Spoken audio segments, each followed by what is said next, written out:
नमस्कार दोस्तों। तो दोस्तों आज हम लोग इस वीडियो में डिस्कस करने वाले हैं एडुटेरिया प्रैक्टिस सेट नंबर 2। ठीक है दोस्तों, हम लोग टोटल इस वीडियो में 50 सवालों को डिस्कस करने वाले हैं ज़बरदस्त तरीके से। ठीक है, अगर आप मेरे चैनल पर नए हैं तो प्लीज़ सब्सक्राइब कीजिए और ज़्यादा से ज़्यादा इस वीडियो को शेयर कीजिए। तो चलिए शुरू करते हैं सबसे पहला सवाल से। तो सबसे पहला सवाल है दोस्तों आपके सामने कि निम्न में से कौन सा मूल अधिकार केवल भारतीय नागरिकों को ही प्राप्त है। तो अनुच्छेद 15 सबसे ऑप्शन ए क्या है? अनुच्छेद 15। अनुच्छेद 15 में क्या कहा गया है? अनुच्छेद 15 में कहा गया है जाति धर्म लिंग के आधार पर भेदभाव नहीं करना। ठीक है। अनुच्छेद 16 में क्या कहा गया है दोस्तों? तो अनुच्छेद 16 में लोक नियोजन यानी कि लोक नियोजन में अवसर की समता है। ठीक है। अनुच्छेद 19 में क्या कहा गया है? बोलने की स्वतंत्रता प्रेस की स्वतंत्रता, ये अनुच्छेद 19 में है। तो उपयुक्त सभी हो जाएगा। ठीक है, ऑप्शन नंबर डी हो जाएगा 1 का। कि सवाल है कि कौन सा मूल अधिकार केवल भारतीय नागरिकों को प्राप्त है। तो अनुच्छेद 15, अनुच्छेद 16 और अनुच्छेद 19 ये तीनों जो है ये भारतीय नागरिकों को ही प्राप्त है, यानी कि ऑप्शन नंबर डी हो जाएगा, उपरोक्त सभी। चलिए अगला सवाल देखते हैं। दूसरा नंबर सवाल देखिए।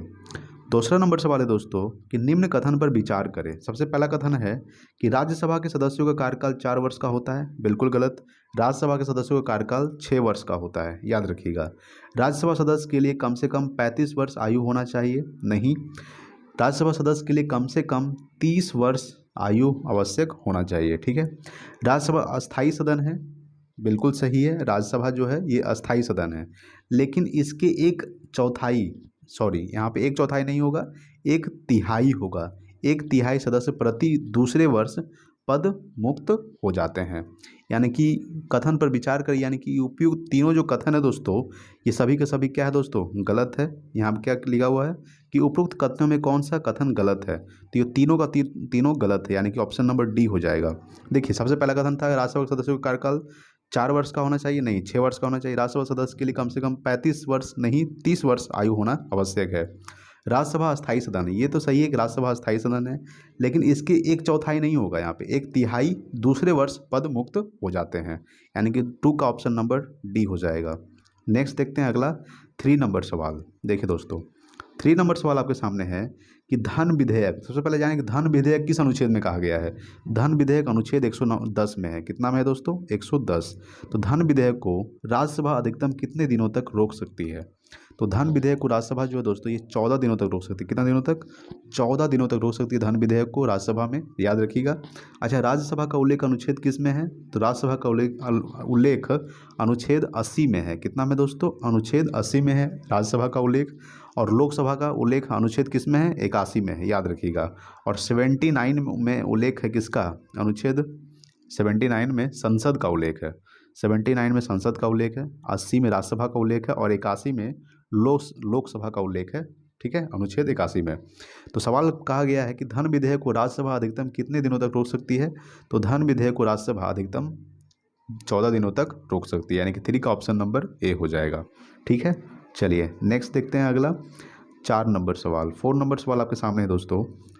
4 नंबर सवाल है कि कोई व्यक्ति उच्च न्यायालय का न्यायाधीश नियुक्त होने का पात्र होगा जब वह, देखिए क्या कहा गया है कि भारत राज्य क्षेत्र में कम से कम 10 वर्षों तक न्यायिक पद धारण किया हो या लगातार 10 वर्ष तक उच्च न्यायालय या न्यायालयों में अधिवक्ता हो। ये बिल्कुल सही है।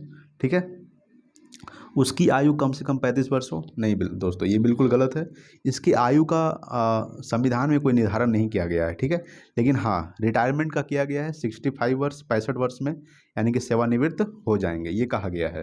यानी कि सिर्फ इसका ऑप्शन नंबर ए सही है, तो यानी कि इसका ऑप्शन नंबर क्या हो जाएगा? केवल 1 हो जाएगा दोस्तों। ठीक है, चलिए नेक्स्ट देखते हैं अगला 5 नंबर सवाल। 5 नंबर सवाल आपके सामने है कि वित्तीय आपात, सबसे पहले यानी कि वित्तीय आपातकाल किस अनुच्छेद में वर्णन किया गया है। तो वित्तीय आपातकाल अनुच्छेद 360 में वर्णन किया गया है। ठीक है, वित्तीय आपातकाल भारत में अभी एक बार भी नहीं लगा है। देखिए दोस्तों, राष्ट्रपति शासन, राष्ट्रीय आपातकाल और वित्तीय आपातकाल। तो राष्ट्रपति शासन 352 में हो जाएगा। ठीक है, अनुच्छेद 360 में क्या है? वित्तीय आपातकाल। और अनुच्छेद 356 में क्या हो जाएगा दोस्तों? ये राष्ट्रपति शासन हो जाएगा। ठीक है, तो ये 3 जो है बहुत इंपॉर्टेंट है। सवाल देखिए क्या कह रहा है कि वित्तीय आपात उद्घोषणा का अनुमोदन करने वाले संकल्प सदन के दोनों सदनों द्वारा कितने माह के भीतर होना चाहिए। तो 2 माह के भीतर होना चाहिए। कितने माह के भीतर? 2 माह के भीतर, यानी कि वित्तीय आपात उद्घोषणा का अनुमोदन करने वाले संकल्प सदन के 2 सदनों द्वारा कितने माह के भीतर होना चाहिए? 2 माह के भीतर होना चाहिए। ठीक है, नेक्स्ट है 6 नंबर कि भारत में पहली बार केंद्र सरकार के विरुद्ध लोकसभा में अविश्वास प्रस्ताव कब लाया गया? तो 1963 को लाया गया, यानी कि 1963 में लाया गया था। ठीक है, भारत में पहली बार केंद्र सरकार के विरुद्ध लोकसभा में अविश्वास प्रस्ताव कब लाया गया? तो 1963 को लाया गया, यानी कि 6 का ऑप्शन नंबर बी हो जाएगा। नेक्स्ट देखते हैं 7 नंबर सवाल। आइए देखिए 7 नंबर सवाल है दोस्तों आपके सामने। 7 नंबर सवाल कह रहा है कि राज्य के नीति निर्देशक तत्वों के प्रवर्तन के लिए किस अनुच्छेद में उपबंध किया गया है?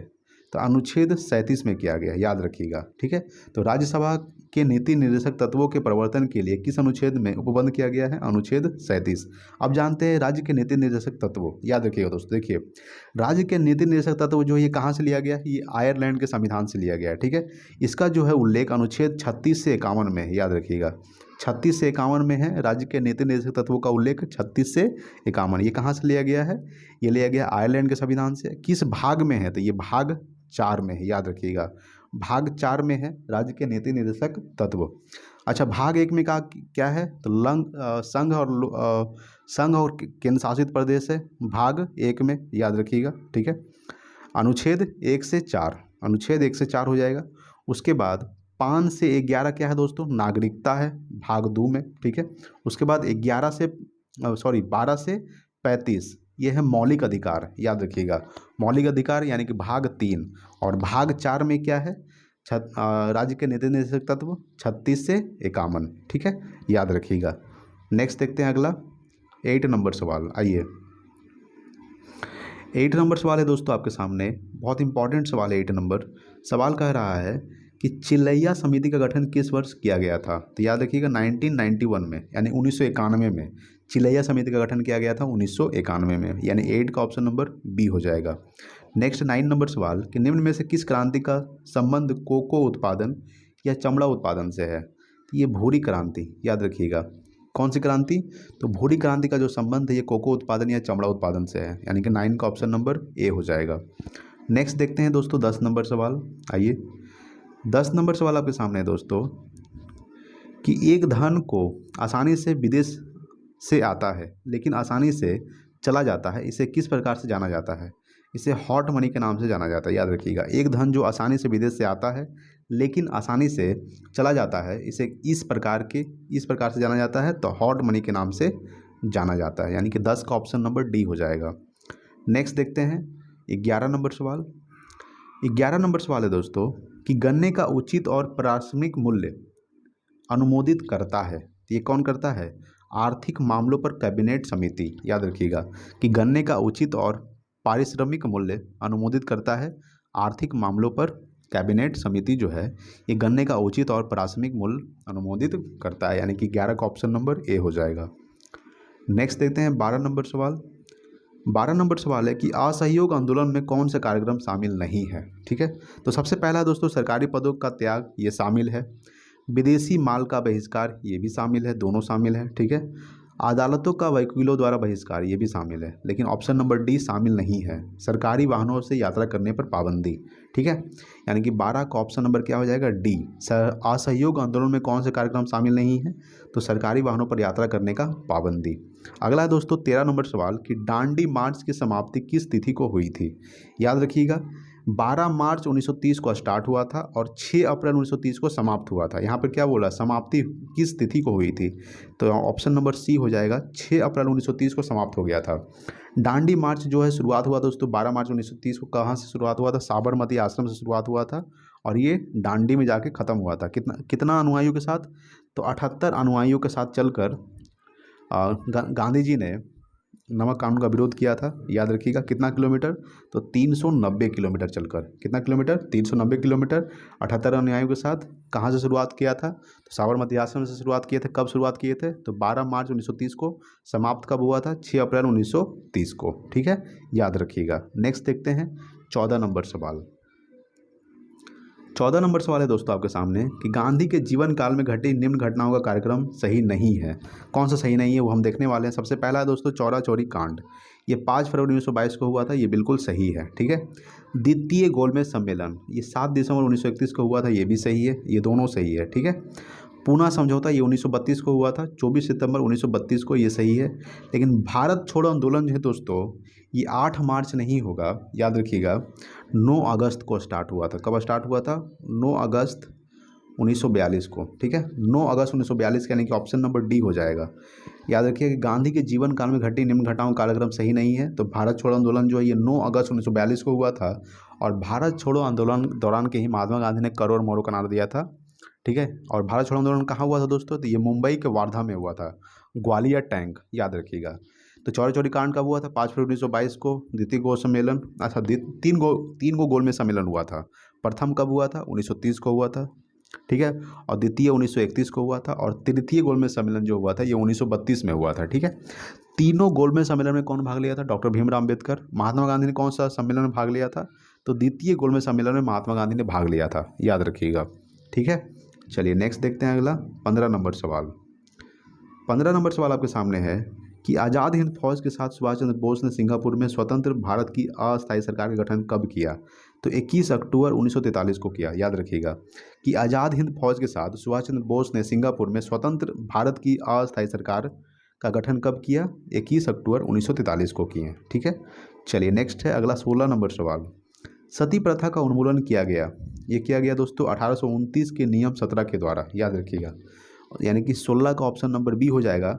सती प्रथा का उन्मूलन किया गया 1829 के नियम 17 के द्वारा। किसने किया था? तो राजा राम मोहन राय ने किया था। अच्छा, राजा राम मोहन राय को राजा की उपाधि किसने दिया था? तो अकबर द्वितीय ने, याद रखिएगा, अकबर द्वितीय ने राजा राम मोहन राय को राजा की उपाधि दिए थे, ठीक है। चलिए नेक्स्ट देखते हैं अगला 17 नंबर सवाल। 17 नंबर सवाल है कि वहाबियों के विद्रोह को कुचलने का श्रेय किस गवर्नर जनरल को जाता है? ये लॉर्ड एल्गिन प्रथम को जाता है, याद रखिएगा कि वहाबियों के विद्रोह को कुचलने का श्रेय किस गवर्नर जनरल को जाता है? तो लॉर्ड एल्गिन प्रथम को जाता है, ठीक है। नेक्स्ट देखेंगे 18 नंबर सवाल। आइए 18 नंबर सवाल आपके सामने है दोस्तों, बहुत इंपॉर्टेंट सवाल है। सवाल है कि त्रिपक्षीय संघर्ष में निम्न में से कौन सा राजवंश शामिल नहीं था? तो ये पल्लव राजवंश शामिल नहीं था, याद रखिएगा। त्रिपक्षीय संघर्ष में निम्न में से कौन राजवंश शामिल नहीं था? पल्लव शामिल नहीं था, बाकी शामिल था, जैसे कि प्रतिहार, राष्ट्रकूट और पाल, ये तीनों शामिल था, पल्लव शामिल नहीं था। नेक्स्ट है 19 नंबर कि सिंधु घाटी सभ्यता के अंतर्गत शवों को दफनाने के अवशेष मिले हैं, इनमें शवों को सिर किस दिशा में रखे गए हैं? तो ये उत्तर दिशा में रखे गए हैं, याद रखिएगा। सिंधु घाटी सभ्यता के अंतर्गत शवों को दफनाने का अवशेष मिले, इनमें शवों के जो सिर है यानी किस दिशा में रखे मिले हैं? तो ये उत्तर दिशा में रखे मिले हैं, यानी 19 का ऑप्शन नंबर ए हो जाएगा। नेक्स्ट देखते हैं 20 नंबर सवाल। 20 नंबर सवाल आपके सामने है कि किस बौद्ध संगीति में बौद्ध धर्म का 2 संप्रदायों में विभाजन हो गया था? तो चतुर्थ बौद्ध संगीति में, याद रखिएगा, चतुर्थ बौद्ध संगीति में बौद्ध धर्म का 2 संप्रदायों में विभाजन हो गया था, याद रखिएगा दोस्तों। अच्छा, प्रथम बौद्ध संगीति कहाँ हुआ था? प्रथम बौद्ध संगीति राजगिरी में हुआ था, याद रखिएगा। किसके शासनकाल में? तो आजाद शत्रु के शासनकाल में, ठीक है। द्वितीय बौद्ध संगीति कहाँ हुआ था? तो द्वितीय बौद्ध संगीति वैशाली में हुआ था, कालाशोक के शासनकाल में, कालाशोक के शासनकाल में, ठीक है। और तृतीय बौद्ध संगीति पटना में हुआ था, जो अशोक के शासनकाल में हुआ था, याद रखिएगा, अशोक के शासनकाल में हुआ था। तृतीय बौद्ध संगीति पटना में हुआ था। और चतुर्थ बौद्ध संगीति जो हुआ था दोस्तों, ये कुंडलवन कश्मीर में हुआ था। ये किसके शासनकाल में हुआ था? तो ये कनिष्क के शासनकाल में हुआ था। किसके शासनकाल में हुआ था? कनिष्क के शासनकाल में हुआ था। क्या? चतुर्थ बौद्ध संगीति कुंडलवन कश्मीर में हुआ था, ठीक है। प्रथम बौद्ध संगीति कहाँ हुआ था? राजगिरी में, अजातशत्रु के शासनकाल में। द्वितीय बौद्ध संगीति कहाँ हुआ था? वैशाली में हुआ था। किसके शासनकाल में? तो कालाशोक के शासनकाल में। और तृतीय बौद्ध संगीति पटना में, पाटलिपुत्रा में हुआ था, अशोक के शासनकाल में। और चतुर्थ बौद्ध संगीति हुआ था कनिष्क के शासनकाल में, कुंडलवन कश्मीर, ठीक है। 21 नंबर सवाल है कि महावीर स्वामी को किस नदी के तट पर कैवल्य की प्राप्ति हुई? तो ऋजुपालिका नदी के तट पर, याद रखिएगा। और निरंजना नदी के तट पर किनको ज्ञान की प्राप्ति हुआ था? गौतम बुद्ध को। फल्गु नदी को निरंजना नदी कहा जाता है, ठीक है। तो महावीर स्वामी को किस नदी के तट पर कैवल्य की प्राप्ति हुई? तो ऋजुपालिका के तट पर, ठीक है। नेक्स्ट है 22 नंबर सवाल। 22 नंबर सवाल आपके सामने है कि आजीवक संप्रदाय के संस्थापक निम्न में से कौन है? तो याद रखिएगा कि आजीवक संप्रदाय के संस्थापक मक्खलीपुत्र, याद रखिएगा, मक्खलीपुत्र को आजीवक संप्रदाय के संस्थापक के रूप में माना जाता है। नेक्स्ट है 23 नंबर सवाल कि किस मुगल शासक के शासनकाल को स्थापत्य काल का स्वर्णिम काल कहा जाता है, याद रखिएगा दोस्तों। किस मुगल शासक के शासन काल को स्थापत्य काल का स्वर्णिम काल कहा जाता है? तो शाहजहां। ठीक है, किस मुगल शासक के शासन काल को? तो शाहजहां के शासन काल को स्थापत्य काल का स्वर्णिम युग कहा जाता है। ठीक है, यानी कि 23 का ऑप्शन नंबर सी हो जाएगा। आइए 24 नंबर सवाल देखते हैं।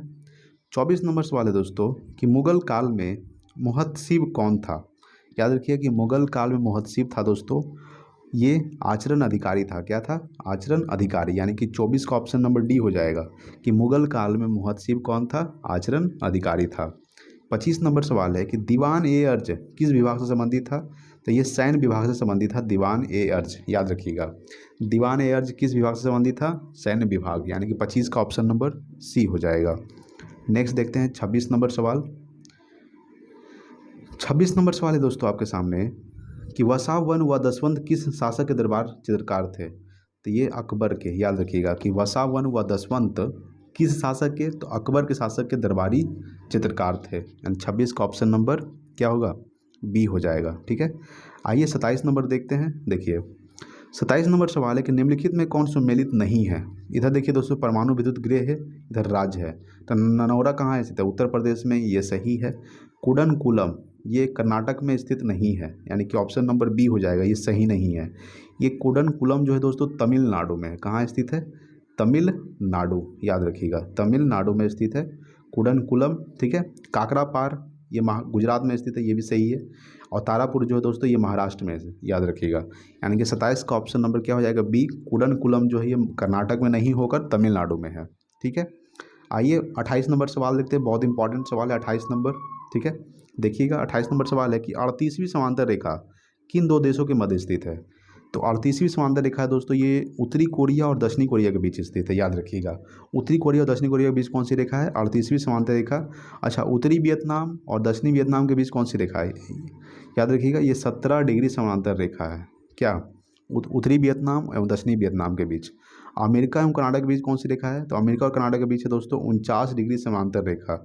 जर्मनी और फ्रांस के बीच कौन सी है? तो यह है मैगी नॉट रेखा, याद रखिएगा, मैगी नॉट रेखा। ठीक है, मैगी नॉट रेखा है दोस्तों किसके बीच? मैगी नॉट रेखा है जर्मनी एवं फ्रांस के बीच, अमेरिका एवं कनाडा के बीच 49 डिग्री समांतर रेखा, उत्तरी वियतनाम एवं दक्षिणी वियतनाम के बीच 17 डिग्री समांतर रेखा, उत्तरी कोरिया और दक्षिणी कोरिया जो दोस्तों ये 38वीं समांतर रेखा, यानी कि 28 का ऑप्शन नंबर ए हो जाएगा।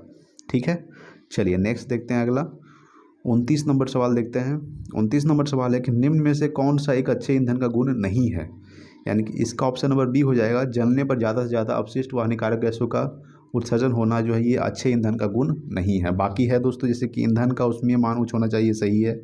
ईंधन का प्रज्वलन ताप ना तो कम ना ही ज़्यादा होना चाहिए, यानी कि 29 का ऑप्शन नंबर बी हो जाएगा। ठीक है, चलिए नेक्स्ट देखते हैं अगला सवाल देखते हैं। आइए अगला सवाल है दोस्तों आपके सामने 30 नंबर सवाल। देखिए 30 नंबर सवाल क्या है कि सूची 1 को सूची 2 से सुमेलित कीजिए। सूची 1 है और सूची 2 है। तो सूची 1 में विटामिन 7 है ऑप्शन नंबर ए में। तो देखिए विटामिन B7 से क्या होता है दोस्तों? ये बालों का झड़ना होता है। ठीक है, विटामिन B12 में क्या होता है? ठीक है, तो ये प्रणाली अरक्ता होता है। ठीक है, विटामिन ई की कमी से कौन सा रोग होता है? बांझपन होता है। और विटामिन के की कमी से कौन सा रोग होता है? तो रक्त के थक्का जमने में सहायक करता है। ठीक है, याद रखिएगा। तो यानी इसका ऑप्शन नंबर क्या हो जाएगा? ए का 3 है, ए का 3, बी का 1, ठीक है, बी का 1 हो जाएगा, सी का 4 बांझपन का उत्पन्न होना, डी का विटामिन के रक्त के थक्का जमने में सहायक, यानी कि इसका ऑप्शन नंबर ए हो जाएगा। मिलान कर लीजिए खुद से। ठीक है, चलिए नेक्स्ट देखते हैं अगला 31 नंबर सवाल। 31 नंबर सवाल है कि तारों के मध्य दूरी ज्ञात करने की इकाई गैलेक्टिक इकाई कहलाता है। क्या कहलाता है? गैलेक्टिक इकाई। यानी तारों के मध्य दूरी ज्ञात करने की इकाई को क्या कहा जाता है? गैलेक्टिक इकाई कहा जाता है। 32 नंबर सवाल है कि निम्नलिखित में कौन सा रोग पुरुषों की तुलना में महिलाओं में बहुत कम होता है? तो वार्धता, याद रखिएगा। ठीक है, कौन सा रोग जो है ये पुरुषों की तुलना में महिलाओं में बहुत कम होता है? तो वार्धता जो है ये पुरुषों की तुलना में महिलाओं में बहुत कम होता है, यानी 32 का ऑप्शन नंबर बी हो जाएगा। आयोडीन की कमी से कौन सा रोग होता है? तो आयोडीन की कमी से घेंघा रोग होता है, याद रखिएगा। निकट दृष्टि दोष के लिए कौन सा लेंस का इस्तेमाल किया जाता है? तो निकट दृष्टि दोष के लिए अवतल लेंस और दूर दृष्टि दोष के लिए उत्तल लेंस का प्रयोग किया जाता है। ठीक है, चलिए नेक्स्ट देखते हैं अगला 33 नंबर सवाल। 33 नंबर सवाल है दोस्तों आपके सामने कि हीमोग्लोबिन लाल रक्त कोशिकाओं के अंदर का एक प्रोटीन है और यह निम्न में से किसका वहन करता है। ये ऑक्सीजन का वहन करता है, याद रखिएगा। ठीक है, तो हीमोग्लोबिन लाल रक्त कोशिकाओं के अंदर का एक प्रोटीन है और यह निम्न में से किसका वहन करता है, तो ये ऑक्सीजन का वहन करता है। ठीक है, नेक्स्ट देखते हैं अगला।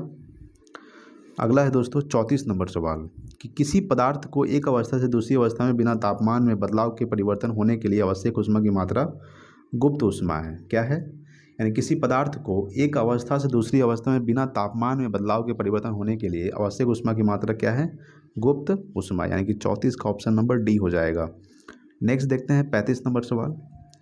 35 नंबर सवाल है कि निम्नलिखित कोशिका अंगों में से किस में न्यूक्लिक अम्ल नहीं पाया जाता है, तो राइबोसोम इसका नहीं होगा, ऑप्शन नंबर डी हो जाएगा जीव द्रव। ठीक है, निम्नलिखित कोशिका अंगों में किस में न्यूक्लिक अम्ल नहीं पाया जाता है, यानी कि जीव द्रव में न्यूक्लिक अम्ल नहीं पाया जाता। बाकी में जैसे कि हरित लवण में पाया जाता है जीव द्रव, केंद्रिका में भी पाया जाता है जीव द्रव और राइबोसोम में पाया जाता है।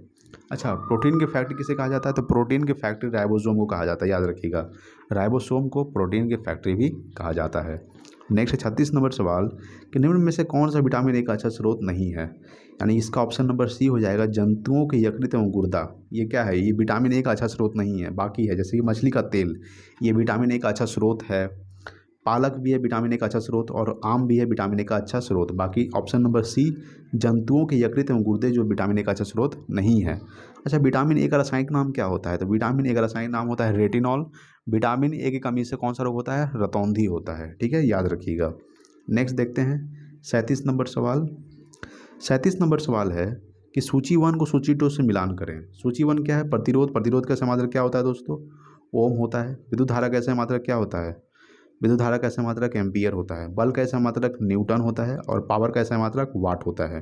ठीक है, बाकी आप मिलान कर लीजिएगा। ठीक है, चलिए नेक्स्ट देखते हैं अगला 38 नंबर सवाल।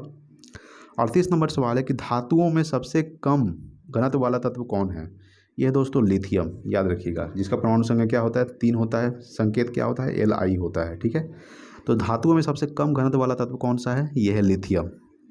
पारा का परमाणु संख्या कितना होता है, 80 होता है। ठीक है, ये इसको Hg कहा जाता है।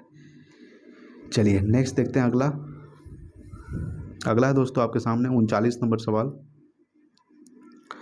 39 नंबर सवाल है कि प्राकृतिक रबर के बारे में निम्न में से कौन सा कथन सही है, तो इसका ऑप्शन नंबर ए ही सही है। यह एक प्राकृतिक बहुलक है और इसमें लोचदार गुण होते हैं। ठीक है, याद रखिएगा, यह एक प्राकृतिक बहुलक है, प्राकृतिक रबर, और इसमें लोचदार गुण होते हैं, यानी कि 39 का ऑप्शन नंबर ए। अगला है 40 नंबर, किसी तत्व का रासायनिक गुण निम्न में से कौन सा तय करता है, ये इलेक्ट्रॉन की संख्या तय करता है। याद रखिएगा, किसी तत्व का रासायनिक गुण कौन तय करता है, इलेक्ट्रॉन की संख्या। ठीक है दोस्तों, केंद्रक में कौन रहता है, इलेक्ट्रॉन रहता है, और प्रोटॉन और न्यूट्रॉन क्या करता है, चक्कर लगाता है। इलेक्ट्रॉन पर कौन सा आवेश होता है, ऋण आवेश होता है। प्रोटॉन पर कौन आवेश होता है, प्रोटॉन पर पॉजिटिव आवेश होता है, और न्यूट्रॉन आवेशहीन होता है। याद रखिएगा। नेक्स्ट है 41 नंबर सवाल। 41 नंबर सवाल है कि देव प्रयाग की नदियों के संगम पर स्थित है, तो भगीरथी और अलकनंदा, याद रखिएगा, भगीरथी और अलकनंदा के संगम पर देव प्रयाग स्थित है, यानी कि 41 का ऑप्शन नंबर ए हो जाएगा। 42 नंबर सवाल है कि निम्नलिखित में से किस राज्य से कर्क रेखा बीचों बीच गुजरती है, तो देखिए दोस्तों, कर्क रेखा भारत के 8 राज्यों से होकर गुजरती है। कौन कौन सा, गुजरात, राजस्थान, मध्य प्रदेश, छत्तीसगढ़, झारखंड, पश्चिम बंगाल, त्रिपुरा और मिजोरम। याद रखिएगा, तो कर्क रेखा भारत के बीचों बीच से गुजरती है। कौन सा राज्य है, वो है मध्य प्रदेश। ठीक है, मध्य प्रदेश से कर्क रेखा बीचों बीच से गुजरती है, याद रखिएगा, और कर्क रेखा भारत के 8 राज्यों से होकर गुजरती है। ठीक है, और हम यहाँ पे सवाल उत्पन्न ये कर सकते हैं कि कर्क रेखा किस नदी को 2 बार काटती है, तो कर्क रेखा माही नदी को 2 बार काटती है। याद रखिएगा। ठीक है दोस्तों, कर्क रेखा माही नदी को 2 बार काटती है। जैसे कि भूमध्य रेखा जो है ये कांगो नदी को 2 बार काटती है। कौन सी नदी को, कांगो नदी को 2 बार काटती है भूमध्य रेखा। और यह दोस्तों एक कौन सा रेखा, मकर रेखा जो है लिम्पोपो नदी को 2 बार काटती है, और कर्क रेखा माही नदी को 2 बार काटती है। ठीक है, चलिए नेक्स्ट देखते हैं अगला 43 नंबर सवाल। 43 नंबर सवाल है कि निम्नलिखित में कहाँ सर्वाधिक जैव विविधता पाई जाती है, तो उष्ण कटिबंधीय वर्षावन में। याद रखिएगा, 43 का ऑप्शन नंबर सी हो जाएगा, उष्ण कटिबंधीय वर्षावन में सर्वाधिक जैव विविधता पाई जाती है। नेक्स्ट है 44 नंबर कि निम्नलिखित में कौन सुमेलित नहीं है। सबसे पहला है बांधवगढ़ राष्ट्रीय उद्यान, ये मध्य प्रदेश में स्थित है, ये सही है। रोहिलिया रोहिलिया राष्ट्रीय उद्यान, ये दोस्तों गुजरात में नहीं स्थित है, ये उत्तराखंड में स्थित है। कहाँ स्थित है?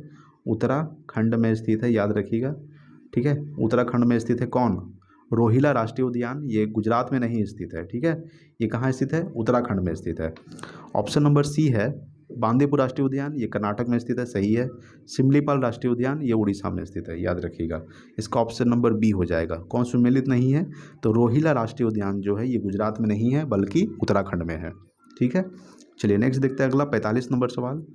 45 नंबर सवाल आपके सामने दोस्तों कि निम्नलिखित में कौन शीत महासागरीय जलधारा नहीं है? यह दोस्तों अलगुहास, ठीक है, ये शीत जलधारा नहीं है। बाकी जैसे कि बेनगुएला, हम्बोल्ट और लेब्राडोर, ये क्या है दोस्तों? ये शीत महासागरीय जलधारा है और नहीं है अलगुहास, यानी कि ऑप्शन नंबर डी हो जाएगा। 45 का क्या पूछ रहा है? जलधारा नहीं है तो अलगुहास नहीं है। 46 नंबर है कि निम्नलिखित में किस नदी को दक्षिण भारत की गंगा कहा जाता है? तो कावेरी नदी को। ठीक है, कावेरी नदी को दक्षिण भारत गंगा कहा जाता है और दक्षिण की गंगा गोदावरी नदी को कहा जाता है। जो त्रिभंगकम की नासिक से निकलता है गोदावरी नदी, ठीक है, नासिक किस नदी किनारे स्थित है? गोदावरी नदी, जिसकी लंबाई है 1465 किलोमीटर, याद रखिएगा। गोदावरी नदी की लंबाई कितना है? 1465 किलोमीटर। ठीक है, अच्छा मदुरै किस नदी किनारे स्थित है? तो मदुरै जो है ये वैगई नदी के किनारे स्थित है, ये भी इंपॉर्टेंट है। कृष्णा नदी पर कौन कौन सा बांध है? कृष्णा नदी पर कौन सा है दोस्तों? तो अलमाटी बांध कृष्णा नदी पर है, श्री सैलम बांध और नागार्जुन सागर बांध ये कृष्णा नदी पर स्थित है। ठीक है, याद रखिएगा। कृष्णराज सागर बांध ये कावेरी नदी पर है। कावेरी नदी पर कौन सा बांध है? तो कृष्णराज सागर बांध। ठीक है, ये आपको याद रहेगा। ठीक है, तो दक्षिण भारत की गंगा कहा जाता है कावेरी नदी को और दक्षिण की गंगा कहा जाता है गोदावरी नदी को। अगला सवाल देखते हैं 47 नंबर सवाल। 47 नंबर सवाल है कि प्रशांत महासागर क्षेत्र में रिंग ऑफ फायर किस लिए जाना जाता है? तो भूकंप और ज्वालामुखी, यानी कि 1 और 2 हो जाएगा बी, याद रखिएगा। रिंग्स ऑफ फायर जो है ये प्रशांत महासागर क्षेत्र में भूकंप और ज्वालामुखी के नाम से जाना जाता है, यानी कि ऑप्शन नंबर बी हो जाएगा, 1 और 2 दोनों। नेक्स्ट देखते हैं अगला 47 नंबर सवाल। 48 नंबर सवाल देखते हैं। ठीक है, आइए 48 नंबर सवाल है दोस्तों आपके सामने कि निम्नलिखित में कौन सुमेलित नहीं है? ठीक है, टकला मकान ये सही है, चीन में है दोस्तों। थार भी राजस्थान के भारत के राजस्थान में स्थित है। आटाकामा मरुस्थल ये चिली में स्थित है। ठीक है, ये गिब्सन जो है दोस्तों, ये गिब्सन जो है ये अफ्रीका में नहीं है। ठीक है, अफ्रीका में नहीं है, ये ऑस्ट्रेलिया में है। कहाँ है? ऑस्ट्रेलिया में, याद रखिएगा। ऑस्ट्रेलिया महाद्वीप में है गिब्सन, यानी कि ऑप्शन नंबर डी हो जाएगा। ठीक है, ये सुमेलित नहीं है गिब्सन, गिब्सन अफ्रीका में नहीं है, ये ऑस्ट्रेलिया महाद्वीप में स्थित है। ठीक है, याद रखिएगा। नेक्स्ट देखते हैं अगला 49 नंबर सवाल। 49 नंबर सवाल है कि प्रतिरोधात्मक एवं घर्षणात्मक बेरोजगारी है, क्या है? प्रतिरोधात्मक या घर्षणात्मक बेरोजगारी क्या है दोस्तों? तो यह है श्रमिकों व्यक्तियों को उनकी योग्यता के अनुसार बहुत निम्न स्तर का कार्य मिलना। ठीक है, नहीं, ये इसका ऑप्शन नंबर क्या हो जाएगा? ऑप्शन नंबर सी हो जाएगा। व्यवसाय रोजगार परिवर्तन की प्रक्रिया के दौरान श्रमिक व्यक्ति का कुछ समय के लिए बेरोजगार होना। ठीक है, तो प्रतिरोधकता एवं घर्षणात्मक बेरोजगारी क्या है? व्यवसाय रोजगार परिवर्तन की प्रक्रिया के दौरान श्रमिक व्यक्ति का कुछ समय के लिए बेरोजगार होना। ठीक है, अगला है 50 नंबर सवाल और आज का लास्ट सवाल। 50 नंबर सवाल आपके सामने है कि न्यूनतम समर्थन मूल्य के बारे में निम्नलिखित कथनों पर विचार करें। सबसे पहला है कि न्यूनतम कथन मूल्य आर्थिक मामलों की मंत्रिमंडलीय समिति द्वारा प्रस्तावित की जाती है। ये क्या है दोस्तों? ये सही है। न्यूनतम समर्थन मूल्य कृषि लागत एवं मूल्य आयोग द्वारा अनुमोदित की जाती है, ये भी सही है, यानी कि 1 और 2 दोनों होगा, यानी कि ऑप्शन नंबर सी हो जाएगा, 1 और 2 दोनों। ठीक है दोस्तों अगर वीडियो अच्छा लगा तो प्लीज़ लाइक कीजिएगा, शेयर कीजिए अपने दोस्तों के पास और कमेंट करके बताइए कि आपने कितना सही किया। ठीक है, थैंक यू सो मच। मिलते हैं अगले वीडियो में, तब तक के लिए जय हिंद, वंदे मातरम।